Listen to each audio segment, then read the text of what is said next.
La política petrolera de Porfirio Díaz a Lázaro Cárdenas, de la Bastida Horacio. El porfiriato incluyó su política petrolera en su política global de puertas abiertas y sin restricciones a las inversiones extranjeras y con base en este criterio general dejó de hacer y dejó pasar a los consorcios, interesados bajo el amparo de la propiedad privada absoluta. En este marco político se engendró el problema petrolero, por cuanto que los monopolios extranjeros impusieron su fuerza económica y el apoyo de sus gobiernos en el ejercicio de una libertad irrestricta de aprovechamiento de los veneros, al margen de la autoridad nacional y como tenedores de un coto extraterritorial y exclusivo. Sus actividades fueron devastadoras de las áreas petroleras, y limitando su enriquecimiento, sin beneficio alguno al país. Las tensiones serían más y más riesgosas en la medida en que sus gobiernos las apoyaban en sus ilegales exigencias contra las leyes nacionales y su urgente aplicación. Tanto la Revolución cuanto el Constituyente de Querétaro percibieron los graves peligros para la soberanía nacional de las subsidiarias del exterior y sus luchas intermonopólicas, como fue patente entre ingleses y estadounidenses en el país, y enfrentaron el problema por la vía de afirmar el poder del Estado en sus valores nacionales. Siguiendo la lectura nos presenta la administración de Francisco I. Madero, que fue breve, en la cual expidió solo ordenamientos impositivos y regulativos de las actividades petroleras. Para el periodo de Venustiano Carranza, el constituyente adoptó acuerdos de fondo al sancionar el artículo 27, con el cual se recobrarían los derechos originales de la nación sobre sus recursos naturales, declarándose el petróleo, entre otros, parte del patrimonio nacional. Si el petróleo es propiedad del pueblo, será administrado exclusivamente por el pueblo, salvo concesión a particulares nacionales o extranjeros, con la inteligencia de que estos sujetos quedarán a la cláusula Calvo, que la cláusula Calvo iguala ante la ley a ciudadanos nacionales y extranjeros, plenamente admitida en la legislación mexicana, y tal concesión podrá anularse o extinguirse y recobrarse la administración cedida por la expropiación de la industria, previa indemnización.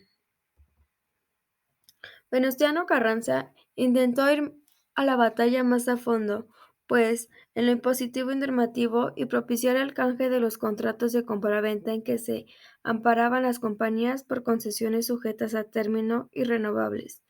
Pero el esfuerzo sería paralizado. Sería a declararse que tal canje es retractivo por violación de derechos adquiridos antes de la vigencia de la ley suprema, si tales derechos se apoyaban en actos positivos de explotación hechos por los compradores. Resultó grato a las compañías y sus gobiernos imponer una garantía individual por sobre las garantías nacionales del artículo 27, con cargo a las intimidaciones de los centros metropolitanos. En la administración de Álvaro Obregón y Plutarco Elías Calles, en los años del gobierno obregonista, se vieron severamente agredidos por la Casa Blanca en los años de los presidentes estadounidenses de Warren Harding y Calvin Coolidge, con las conversaciones de Bucareli. En los llamados Tratados de Bucareli se acordó otorgar una nueva confirmación a la tesis de los actos positivos, los derechos adquiridos y la no retroactividad. Para Plutarco Elías Calles, luego de su toma de posesión, el 12 de mayo siguiente se publicó el Reglamento de Agencias e Inspecciones Técnicas del Petróleo, destinadas a normar una explotación prácticamente irrestricta. Lo fundamental era la Ley del Petróleo, cuyo texto, cobijado en el artículo 27, ordena el canje de aquellos contratos de propiedad por concesiones de exploración, explotación y aprovechamiento condicionadas a un plazo. Las reacciones fueron inmediatas. La administración tuvo severos conflictos con el embajador norteamericano en turno. La diplomacia extraoficial y las amenazas se iniciaron desde luego,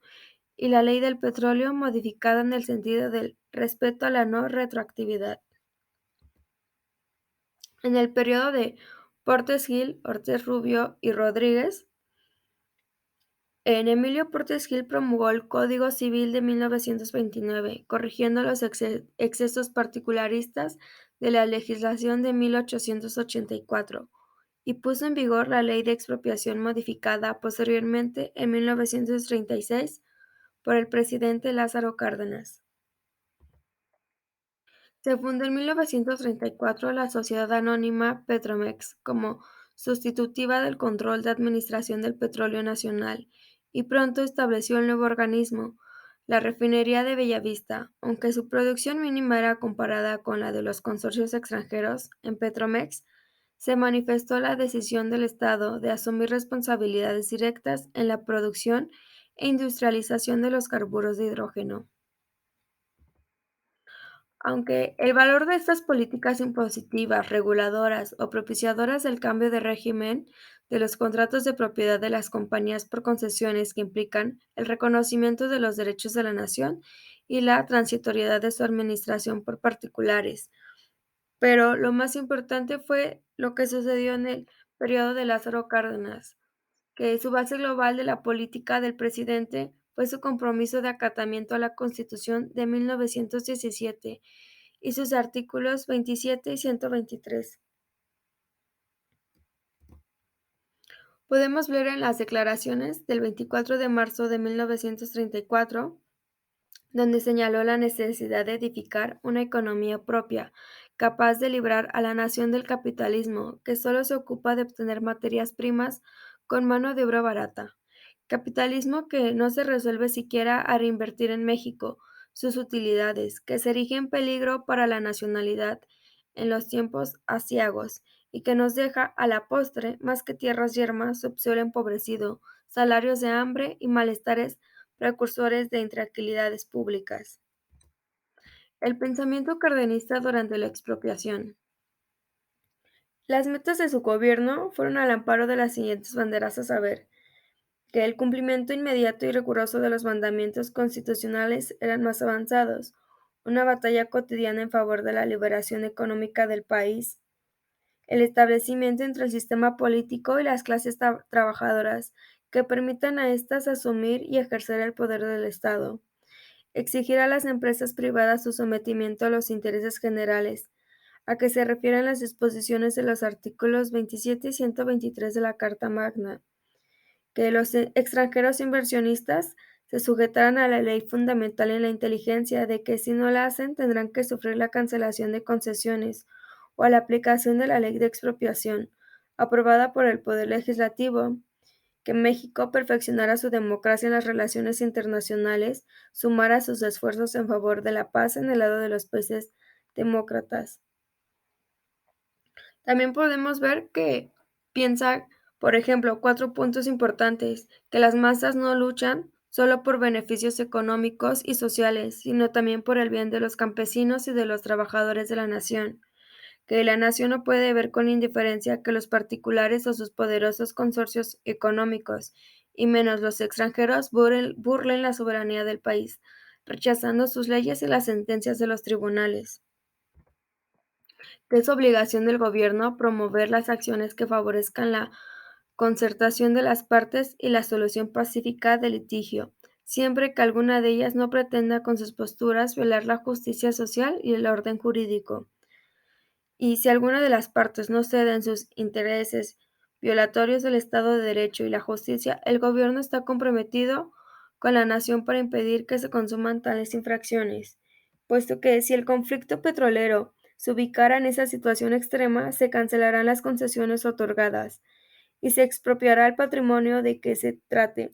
ya que proceder de otra manera sería entregar la soberanía a rebeldes extranjeros o mexicanos. El acatamiento estricto del artículo 27 constitucional y la correspondiente ley expropiatoria. La expropiación es un paso más en el camino de la independencia económica de México. 72 horas después del 18 de marzo, el gobierno informaría a la nación el carácter excepcional el acto expropiatorio de empresas privadas. La expropiación significó reconocimiento universal del derecho eminente de la nación sobre sus recursos petroleros, y en consecuencia la incapacidad de los particulares para interrumpir, alterar o restringir ese derecho por situaciones de facto o formalidades jurídicas secundarias. La política cardenista después de la expropiación. La política post-expropiatoria declaró y reconoció el petróleo como patrimonio nacional, administrado por el Estado, reservado exclusivamente al bien general e intransferible a los particulares extranjeros o locales. Lo más importante fue lo que hizo la Organización de la Industria, que gestó la primera y más importante empresa nacional, la Administración del Petróleo de México, ahora Petróleos Mexicanos, a partir de 1940.